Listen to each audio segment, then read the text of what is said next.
okuva ku South Africa mawulire gakubate nga ensi eri ku bunkenke yonna South Africa kirondo kireese olw'embeera nti bannaffe bannayuganda bangi nnyo abawangalire South Africa abasobola okubate nga bagenda okunoonya akasente okubate nga balabya famire ez'enjawulo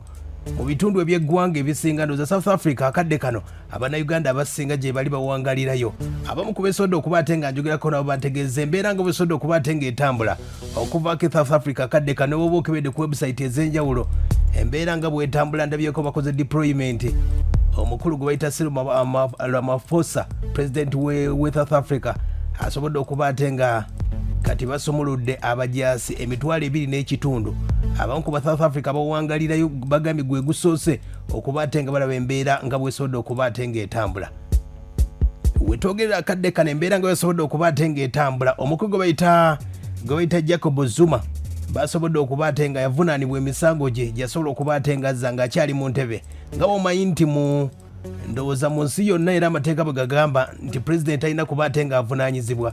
ng'akyali mu ntebe ne waaviira mu ntebe bw'ati buli musango gwonna nga bagugjayo kati omukulu Jacob Zuma emisango gyonna gyasobola okubate nga akola wadde ng'egimu gyasobola okubate nga gimusonyiyibwa naye gyasinga okubate nga gimugwamu gimusinga naddala egy'okubate nga ali akasente ka gavumenti oba ak'eggwanga omukulu ono Jacob Zuma bapulezidenti abasinga bava ku bukulembeze badduka mu nsi ez'enjawulo naye Jacob Zuma yasobola okubate nga asigalawo aba ne beebuuza Jacob Zuma anaakikola atya omukulu ono pulezidenti Jacob Zuma 29 paka 2018 ya pulezidenti wa South Africa yasobola okubate nga akola bingi nnyo ebyasobola okubate nga bannansi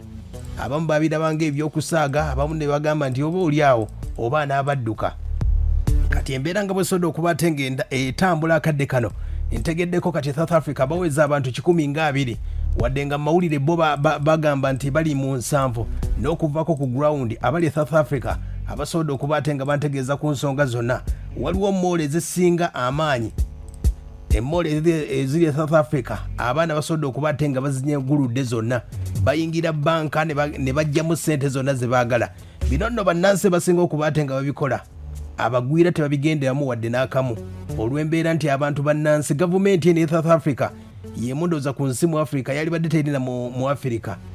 kuba ekozesa abantu baayo bannansi baayo yabakuza ekyejo omwana aweza emyaka 3 ng'akyali waabwe olw'embeera nti ettaka babawa buwi n'ozimbako bw'oba ofunye ennyumba w'opangisa awo nno gavumenti nga yekozesa negamba nti myaka 7 ojja kubanga ng'osasula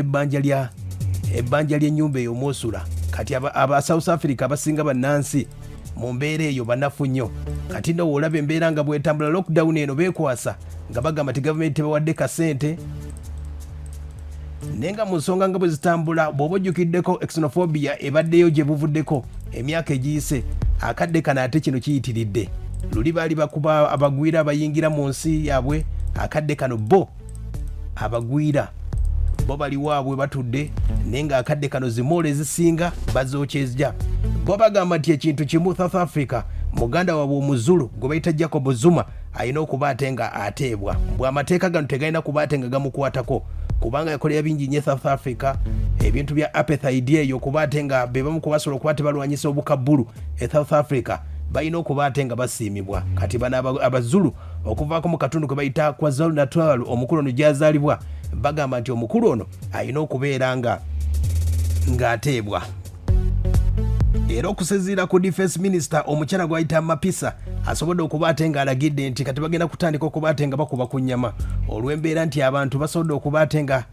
embeera esobodde okubate nga etaamuuka moole ezisinga amaanyi waliwo moole bagiyita 4 Ways Mall abaana bagiyingidde babbye buli kintu kyonna waliwo moole gye bayita Santon bagiyita Santon eri mu Santon City basobodde okubate nga baziyingidde waliwo gye bayita Mall of Africa ezimu ku moole ezisinga amaanyi amagye gasobodde okubate nga go akadde kano gagikuuma olw'embeera nti security basobodde okubate nga bagyongerako baba South Africa bagamba ekintu kimu muganda wawe brother waabwe alina okubate nga avaayo waliwo ne mall bagita Eastgate Mall naye esobodde okubate nga baginyaguludde bookya buli kimu bo bagamba ekintu kimu balina okubate nga bateebwa okusinziira ku South Africa bali mu miliyoni nga 5.9 era nga mulimu amawanga ag'enjawulo era nga eggwanga lye bayita ery'Abazulu liri mu kulisinga obungi era bw'oba nga oli Munnayuganda ng'ogenda South Africa olulimi lw'osooka okuyiga lwe bayita Oluzulu lw'otandikirako okuyiga n'otandika okuyiga Mbusabonani ogamba Wujani abali South Africa olulimi balumanyi waliwo n'olukosa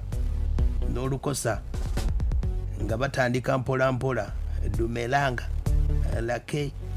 kati embeera bwetambula akadde kano naye nga Bannayuganda abasinga tebakyakola olw'embeera nti moolo zabadde basinga okuba tebakolamu amaduuka gaabwe agasipeeya basobodde okuba ate nga bagookyezza bagabbye bannansi b'e South Africa olw'embeera nti tebaagala kukola wadde n'akamu beesobodde okuba ate nga njogerako n'Abannayuganda bategeeza nti embeera simbi n'akamu naye olw'embeera nti akadde kano wadde mu covid business zibadde ziddawo buzi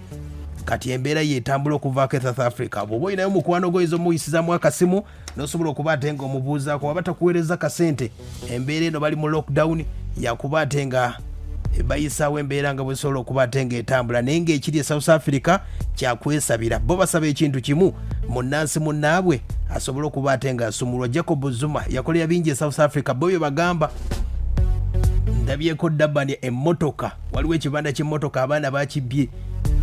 ayagala ze screen ez'omulembe bannansi babbye waliwo akabuga bakayita JP Town abaana balutinze ekibuga kyonna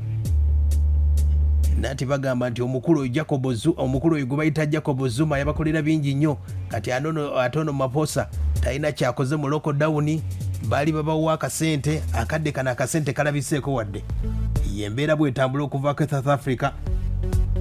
naye ng'omukulu Jacob Zuma baba temutadde bo bagamba nti bajja kuba ate nga bakola ki nga bakyeyongera okuba ate nga bakyayukya ebintu era gyebuvuddeko olubadde lunaku lwakubiri omukulu bamuyita Julius Malema basobodde okuba ate nga bannaffe aba Twitter basobodde okuba ate bamususpendinze okuva ku Twitter olw'embeera nti yasobodde okuba ate nga ateekawo okuwaga bannansi bagende ku nguudo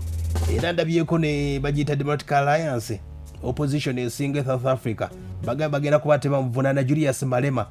ne mutabani w'omukulu Jacob Zuma bamuyita Dunduzane waliwo ne muwala bamuyita Dunduzile Zuma mbu basobola okuba ate nga